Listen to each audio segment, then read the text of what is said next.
Welcome back to the Block Stretch Repair YouTube channel. Today we're going to be working on this 1975 Chevy C30. This has a 350 small block in it. It is a dually and it is a flatbed. It also just finished passing inspection. It does run and drive. It has new tires and junkyard rims because it has, well, it had split ring rims, which are rather difficult to get a place that'll actually change them. So for 50 bucks a piece, it's easier to get junkyard rims and some fresh tires because I didn't want to drive on the very old tires, because before this, its last inspection was in 2005. It does have a little bit of rust. It also used to be orange. Somebody repainted it at some point, and that's starting to peel up now. It doesn't have terrible amounts of rust, though. I mean, the cab corners are great. The flatbed has a little bit of rust right there. And, like, I wouldn't consider it rust, but rust around the edge basically just needs a little bit of a cleanup. The mud flaps are interesting, to say the least, and this side's pretty good as well.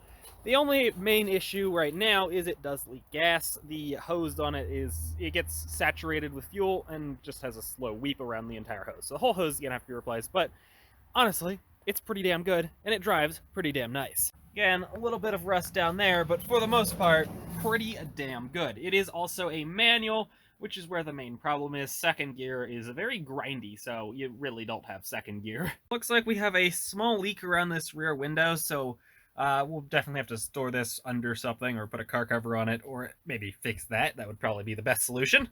Also, definitely need new window gaskets all the way around on the windows. Otherwise, we're going to have a lot of water getting inside these doors. Now, the most annoying thing is this steering wheel. This steering wheel is sticky. Now, the entire thing is sticky, but somebody rewrapped it at some point, and I kind of like the wrap, so we're going to leave that. But we need to make this not sticky. What we're going to try is some isopropyl alcohol and see if we can rub off this stickiness. That usually works. If not, we'll have to go a little bit more in depth in rubbing off the top layer of rubber. But let's see if we can get this top layer of rubber off with just some isopropyl. After a ton of rubbing, we got rid of most of the stickiness. It's still a little bit sticky, so I might have to rub it a little bit more, but we also get rid of the stickiness off of that. So now what we need to do is, well, actually clean these rear windows. As you can see, the rear one here is extremely dirty. The all were really dirty, but I actually cleaned them, though they need a little bit more cleaning. I cleaned them so I could actually drive the thing. It's kind of hard to drive it when you're looking through that. Roof's pretty good. There's no rust, but damn, it's difficult to clean this rear window. This one's not removable. All the other walls on this flatbed are removable except for the one here, which I guess makes sense. You don't want stuff sliding into the back of the cab, but it's going to be fun to clean. There we go. I would pressure wash this whole truck because it definitely needs it, but I don't want a field of ice. There's this carpet that's on the dash to cover up the fact that it's very split, and I plan on keeping the carpet on there because I think it looks pretty damn good, especially compared to that and that. So we have 12 volts at the fan, but the fan no spin. So I'm going to unbolt the fan, and then we can see why the fan no spin. Managed to get the blades off. Now the issue is this motor is extremely seized. That power supply stood no chance of getting this thing to turn. So I think our best bet is going to be to drill out the 4 rivets that hold this motor together, take it fully apart, clean it all up, re-grease everything, and we should be good to go. Just pop some new rivets in it, and we should be good as new. In theory, the thing's like 20 bucks, so I don't know why I'm doing this, but hell, why not? It is surprisingly clean in here, but the front bearing is our issue. It's very tight, so let's pop this thing the rest of the way apart and see if we can clean up this front end here. And that right there is our issue. That little rust ring right there is causing a nice little drag in our brass bushing, or whatever that bushing is inside there. So what we need to do is take a little bit of sandpaper and clean that up with some very high grit sandpaper. Honestly, I'll throw this thing in the lathe, take like 1,000 grit sandpaper, and very, very lightly sand that. There we go. We're nice and free spinning. I'm going to put grease in the end here and down in there. Ultimately, this was probably a dry system. It probably just had oil impregnated bearings, but well, the oil is probably gone because it's 50-some years old, so let's put some grease in here. And there we go, we're reassembled, it's nice and free spinning. I couldn't find any rivets, so I used some cut-off nails and made my own. So let's see if this thing works now. And that thing is moving a ton of air. It does vibrate a little bit more than it should due to that chewed-off piece of the fan, so I might have to replace that. But it'll also cause wear on the motor, so I guess we really should replace it, but I don't think it'll affect too much. We're also gonna remove the home of the bastard that chewed away my fan. Okay, so moment of truth. Key is on. Oh, we have blower. Oh god, dirt is being blown out of every orifice. That, I don't know what all that does, but god, more dirt. So all the way down is off.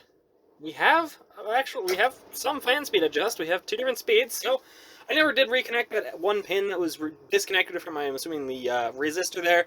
I'm assuming whoever disconnected it knew what they were doing, and they did it for a reason, even though I don't know what that reason was. But we at least now have fan. We didn't fix the radio, but one of those is much more important, I feel like. I feel like the heat was probably more important, but I guess we'll get into the radio next. Okay, so this should be pretty simple. There's only a total of 5 wires besides the antenna that actually go to the radio. These two here, which I believe are the speaker wires, go up to the speaker, and these wires here. One's obviously going to be ground, one's going to be 12 volts, and the other one maybe is a key switch 12 volts, or maybe something else. I'm not 100% sure if this has a constant 12 given to it, or if it has a key switch 12 given to it.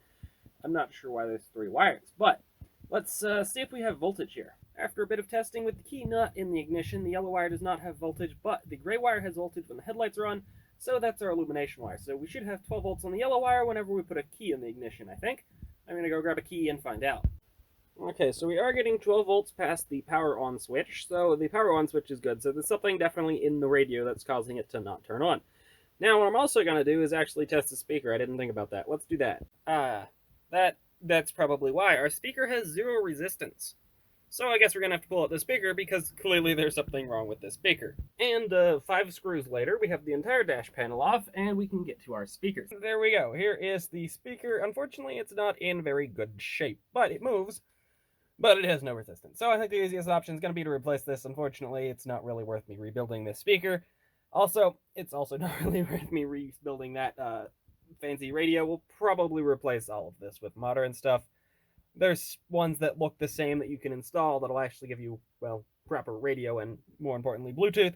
So that's unfortunately what we're going to do because, well, I don't particularly like AM radio, and this isn't even going to sound that good anyway. So I'll do a little bit more looking at it, but ultimately this is probably dead. Okay, so I found a 8-ohm speaker. It's not going to fit in the actual vehicle, but we can at least test to see if this radio is functional. So, hey. Okay, so we get a little bit of crackle when adjusting the volume, so I guess plug in the antenna and see if we get any actual radio stations. There we go. So the radio works. It was just a bad speaker. Well, until I get a proper radio and speaker setup, that'll do, I guess. There we go. Radio fixed. Kind of. Currently, I'm trying to get this bench seat to move again. This side seems to move back and forth whenever I pull the lever, but the other side seems to be stuck. Also realized this is a 3-seater. I thought it was only a 2-seater, but it has a lap belt for the middle one. Well, they're all lap belts, so it has 3 lap belts. I didn't realize they were also stuck under the seat. This side's still stuck under the seat. I'm going to see if I can get that out, and we'll see if we can get this stupid bench seat to actually move again. I'm apparently really bad at this YouTube thing and forgot to film it, but I got the seat to be able to move again because somebody had put a zip tie in that side, keeping it from being able to be adjusted. I don't know why they did that. Maybe they were tired of accidentally adjusting it on themselves, but now we can slide back and forth and lock in place just fine.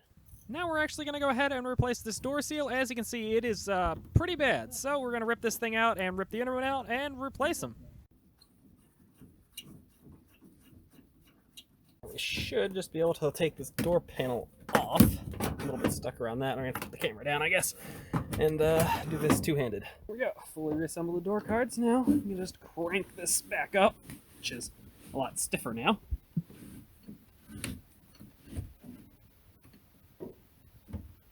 There we go.